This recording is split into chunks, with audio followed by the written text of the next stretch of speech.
Hello mga kaibigan, nag-iisip ka ba kung paano makakapagpadala sa Pilipinas dahil nasa ibang bansa ka? Well, ang gagamitin natin ay GCash. Yes, tama yung narinig mo, GCash app yung gagamitin natin. Alam nyo ba na pwede tayo magpadala gamit yung GCash? Dahil meron silang 200 countries na partners para naman magamit natin yung GCash app. And para magawa natin yon, first kailangan meron tayong GCash balance. So, okay lang kahit nasa ibang bansa tayo, gamit natin yung SIM card ng Pilipinas dahil automatic naman nag-auto roaming yan pag nasa ibang bansa na tayo. Basta Globe yung SIM card na gamit natin. Now, kung meron na kayong laman sa GCash, pwede na agad kayo mag-transfer through banks or pwede rin naman etong send money feature nila.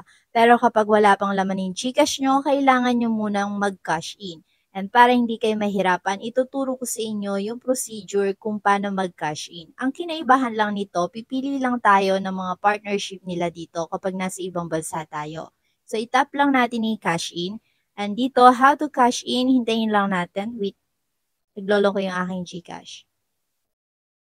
Tap ko lang ulit yung cash in and dito makikita natin tong Global Banks and Partners. So under tayo nitong Global Banks and Partners dahil nasa ibang bansa tayo.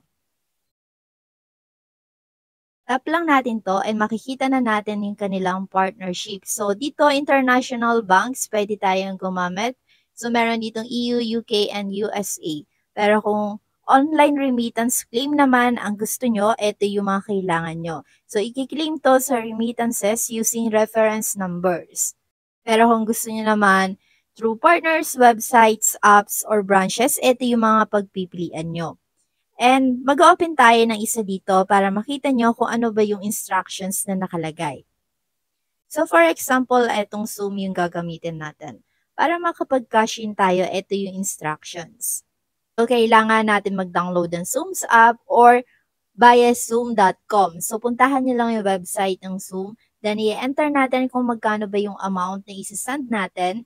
Then pipili lang tayo kung ano ba yung receiving option. So tap lang natin doon yung mobile wallet and piliin natin yung GCash. Tapos ipoprovide natin yung recipient number. So yung recipient number, ito yung ating mobile number.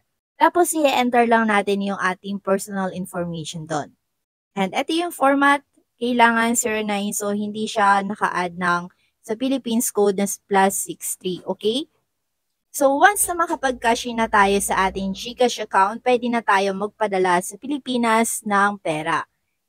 Gamit mismo yung GCash app, wala na tayong ibang gagawin. So itatap lang natin yung send or pwede rin naman natin gamitin yung bank transfer. And napakabilis lang ng procedure, marireceive na yan ng ating mga mahal sa Pilipinas. Pero pwede rin natin silang tanungin kung na-receive na ba nila.